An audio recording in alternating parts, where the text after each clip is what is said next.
Eu não sei em que contexto você se encontra hoje, agora, mas o Senhor, Ele sabe.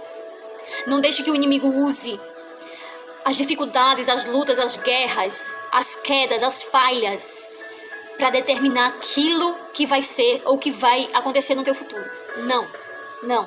O Senhor todos os dias Ele nos chama para a sua presença, mas sabe o que acontece? A gente prefere dar ouvidos à voz do inimigo.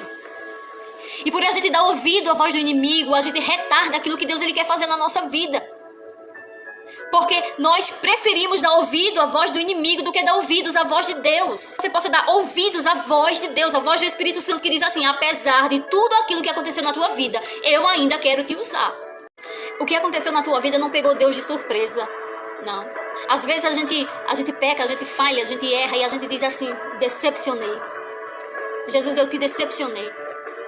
Mas não pega Deus de surpresa, porque Deus Ele já conhece o amanhã. Deus Ele conhece. Sabe o que me admira? Me admira Pedro. Sabe, Pedro, quando ele nega a Jesus, Pedro olha para ele e diz assim: acabou. Não, pensa comigo.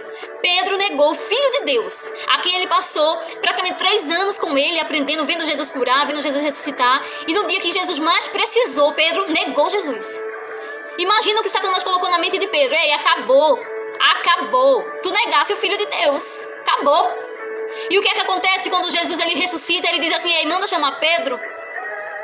Glória a Deus. E Jesus Ele estava querendo dizer assim para Pedro: Pedro, o que aconteceu não cancela aquilo que eu tenho na tua vida. O que aconteceu, Pedro, não vai fazer com que eu desista do que eu tenho para fazer na tua vida. E é isso que Jesus Ele fala pra gente, só que a gente demora para entender aquilo que Deus quer falar para nós. E o Senhor fala uma vez, o Senhor fala 2 vezes, e a gente ainda continua a dar ouvidos à voz do inimigo. Ah, não, acabou. Ah, não, Deus não tem nada na minha vida. Ah, o Senhor não tem nada comigo. Mentira. É mentira.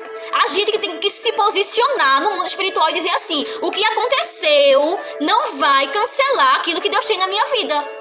Porque a partir do momento que a gente se arrepende de coração e que a gente esquece e que a gente não pratica, o Senhor, Ele nos perdoa. E não cancela aquilo que Deus tem na nossa vida, não cancela.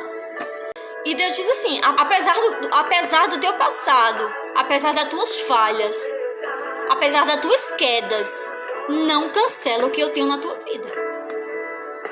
Mas você precisa acreditar naquilo que Deus fala para você e não na voz do inimigo.